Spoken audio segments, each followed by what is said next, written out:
On June 4, 2021, the Conjuring 3 movie made a lot of noise all over the world because it was based on a true story and everyone was curious, and at the same time, the movie is about one of the most mysterious cases in the USA history.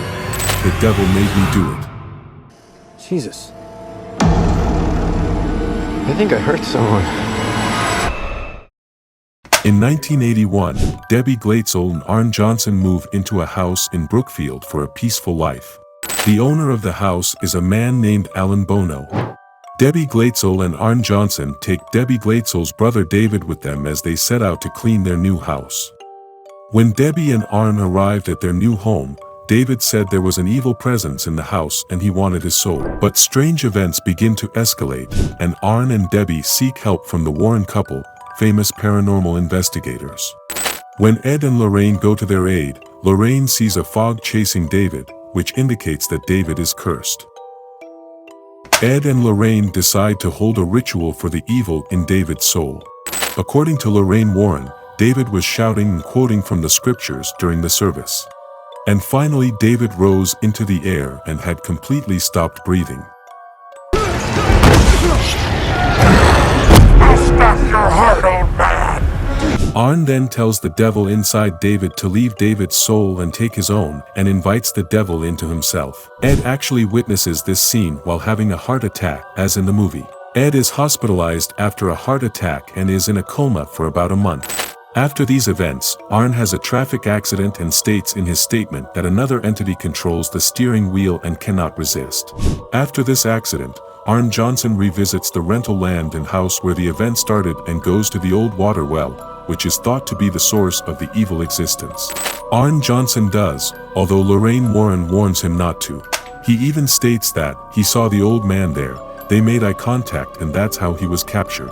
After the car accident and the exorcism, Debbie and Arn meet their landlord, Alan Bono, at a farm, and Alan Bono takes Debbie and Arn out to lunch with the staff. After lunch, allegations are made that Alan Bono abused Debbie Glatzel's cousin, Mary, 9 years old.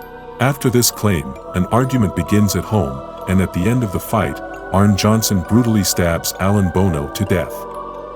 After the murder, Arn Johnson, who is 3 kilometers from the crime scene, is arrested.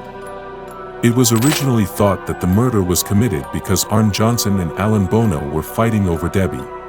However, with the Warren couple stating that there are darker and more tragic situations behind the incident, Arn Johnson's lawyer Martin Minnellet decides to take these allegations to court.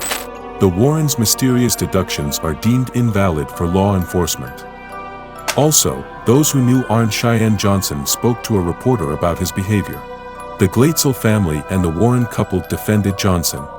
In interviews, sources said Johnson was described as a person who gets angry and is extremely possessive about his girlfriend, whom he calls his wife. Arn Cheyenne Johnson is sentenced to 10 to 20 years in prison for first-degree murder.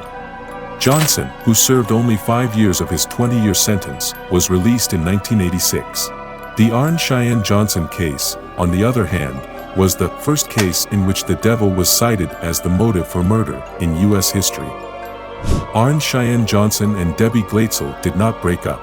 Johnson and Glatzel married on January 30, 1985, while Johnson was still in prison. It is known that the couple has 2 sons. Regarding Johnson in a 2006 interview, Debbie said, "Our love has grown stronger. He was ready to sacrifice himself to save my brother." Do you really think the devil had a hand in this murder, or did Arn really kill Alan Bono on purpose?